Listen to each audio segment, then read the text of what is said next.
تو چلیں آج بات کرتے ہیں کانگ اسکل آئلینڈ کی۔ یہ صرف ایک بہت بڑے بندر کی کہانی نہیں ہے، نہیں، یہ کہانی اس سوال کے گرد گھومتی ہے کہ جب انسان فطرت کی حدود میں داخل ہوتا ہے تو اصلی افرید کون بن کر سامنے آتا ہے؟ اور یہی ایک سوال پوری کہانی کی بنیاد ہے۔ سوچیں ذرا، کیا ہوتا ہے جب انسان ایک ایسی دنیا میں جا پہنچے جو اس کے سمجھ سے باہر ہو اور اوپر سے وہاں کے بادشاہ کو ہی للکار دے؟ آئیے اس کا جواب ڈھونڈتے ہیں۔ اس کہانی کو سمجھنے کے لیے ہم ان 6 حصوں سے گزریں گے۔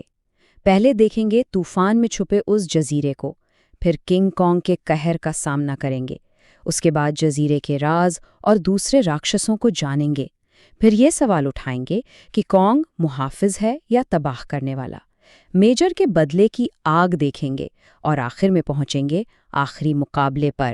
تو کہانی شروع ہوتی ہے ایک بڑے سائنسی مشن سے۔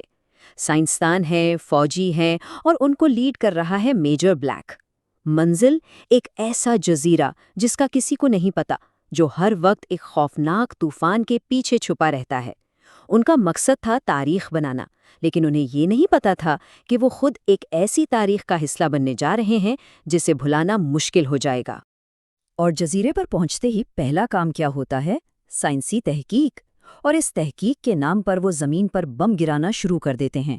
مقصد تھا زمین کی اندرونی ساخت کا نقشہ بنانا، لیکن وہ یہ نہیں جانتے تھے کہ ان دھماکوں سے صرف پتھر نہیں ہل رہے تھے، بلکہ صدیوں سے سویا ہوا ایک غصہ، ایک قہر جاگ رہا تھا۔ اور جب آپ فطرت کو چھیڑیں گے تو جواب تو آئے گا نا؟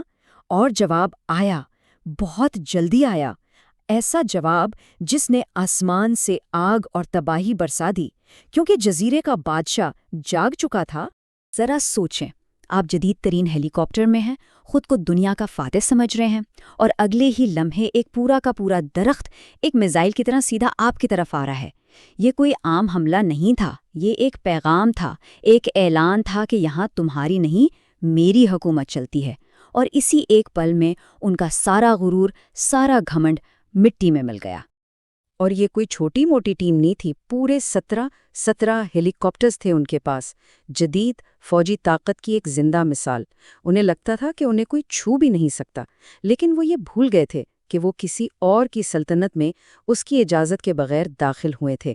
اس کے بعد جو کچھ ہوا وہ صرف تباہی نہیں تھی، وہ ایک بادشاہ کا اپنے گھر کو بچانے کا طریقہ تھا۔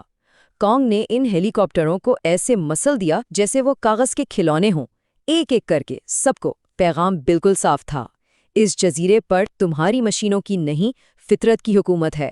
اور اب وہ حملہ آور نہیں تھے، اب وہ صرف جزیرے میں بکھرے ہوئے کچھ لاچار انسان تھے۔ ہیلی کاپٹر تباہ، ٹیم بکھر چکی تھی، اب وہ زمین پر پھنسے ہوئے تھے۔ اور تب انہیں اصل خوف کا احساس ہوا۔ انہوں نے صرف جزیرے کے بادشاہ کو نہیں چھیڑا تھا، وہ ایک ایسے جنگل میں قید ہو چکے تھے جہاں ہر قدم پر موت گھات لگائے بیٹھی تھی۔ کانگ، وہ تو صرف شروعات تھی۔ یہ جزیرہ، بھائی، یہ کوئی عام جنگل نہیں تھا، یہ تو ایک بھولی بسری دنیا تھی۔ یہاں بہت بڑی بڑی آبی بھینسیں تھیں، بانس جیسی لمبی ٹانگوں والی دیو ہیکل مکڑیاں تھیں، اور ان سب سے خطرناک زمین کے نیچے سے نکلنے والے وہ خوفناک سکل کرالرز تھے۔ یہ ایک ایسی جگہ تھی جہاں انسان شکاری نہیں بلکہ شکار تھا۔ اور پھر اسی مایوسی میں ان کی ملاقات ہوتی ہے ایک ایسے شخص سے جو اس جزیرے کے سارے راز جانتا ہے، ایک پائلٹ جو دوسری جنگ عظیم کے وقت سے یہاں پھنسا ہوا ہے۔ اور وہ صرف ایک انسان نہیں ہے، وہ ایک زندہ تاریخ ہے، وہ چابی ہے جو کانگ کی اصل حقیقت اور اس جزیرے کے سب سے بڑے خطرے کا دروازہ کھولے گی۔ اور یہیں سے کہانی کا رخ بالکل بدل جاتا ہے۔ ابھی تک جسے وہ ایک بے رحم افریت سمجھ رہے تھے، اب اس کی ایک بالکل ہی الگ تصویر سامنے آنے والی تھی۔ یہ وہ وقت تھا جب بچ جانے والوں کو یہ سوچنا پڑا کہ کیا وہ صحیح دشمن سے لڑ رہے ہیں۔ وہ پائلٹ انہیں بتاتا ہے کہ یہاں ایک مقامی قبیلہ رہتا ہے، ایوی قبیلہ، اور ان کے لیے کانگ کوئی مانسٹر نہیں بلکہ وہ ان کا محافظ ہے، ان کا دیوتا ہے۔ وہ اس کی پوجا اس لیے کرتے ہیں کیونکہ وہ جانتے ہیں کہ کانگ ہی ہے جو اس جزیرے کا توازن قائم رکھے ہوئے ہے۔ تو اب دیکھیں، 2 بالکل الگ الگ کہانیاں ہیں۔ فوجیوں کی نظر میں کانگ کیا ہے؟ ایک قاتل، ایک بے رحم جانور جس نے ان کے دوستوں کو مارا۔ اور جزیرے کے لوگوں کی نظر میں ایک محافظ، ایک دیوتا جو انہیں ایک بڑی برائی سے بچاتا ہے۔ ایک ہی مخلوق، لیکن نظریہ بالکل مختلف۔ تو سچ کیا ہے؟ اور سچ یہ تھا کہ کونگ کا اصل دشمن انسان نہیں، بلکہ زمین کے نیچے رہنے والی وہ خونخوار چھپکلیاں، وہ آسکل کرالرز ہیں۔ اور ستم ظریفی دیکھیں، انہی آسکل کرالرز کو ان فوجیوں کے بموں نے گہری نیند سے جگا دیا تھا۔ مطلب انسانوں نے خود ہی جزیرے کے اصلی راکشسوں کو باہر بلا لیا تھا، اور کونگ اکیلا تھا جو انہیں روک سکتا تھا۔ لیکن جب سچ سامنے آ بھی جائے تو ضروری نہیں کہ ہر کوئی اسے مانے، خاص طور پر میجر بلیک۔ اس کے لیے یہ مشن اب ذاتی دشمنی بن چکا تھا۔ اس کے دماغ پر بس بدلہ سوار تھا۔ وہ کونگ کو محافظ کے طور پر دیکھ ہی نہیں سکتا تھا۔ اس کی نظر میں کونگ صرف ایک عفریت تھا جس نے اس کے فوجی مارے تھے، بس۔ اور یہی جنون اسے ایک بہت ہی خطرناک پلان بنانے پر مجبور کرتا ہے۔ وہ بچے ہوئے بموں سے ایک جال بچھاتا ہے، ایک آگ کا دریا بناتا ہے تاکہ کونگ کو اس میں پھنسا کر جلا سکے۔ یہ ایک ایسا فیصلہ تھا جس نے صرف کونگ کی جان ہی خطرے میں نہیں ڈالی، بلکہ بچ جانے والے لوگوں کو بھی آپس میں بانٹ دیا۔ اور اب وقت آ گیا ہے آخری مقابلے کا۔ ایک طرف ہے انسان کا بدلہ، دوسری طرف کونگ کا اپنے گھر کو بچانے کا عزم، اور بیچ میں ہے جزیرے کا سب سے بڑا خطرہ۔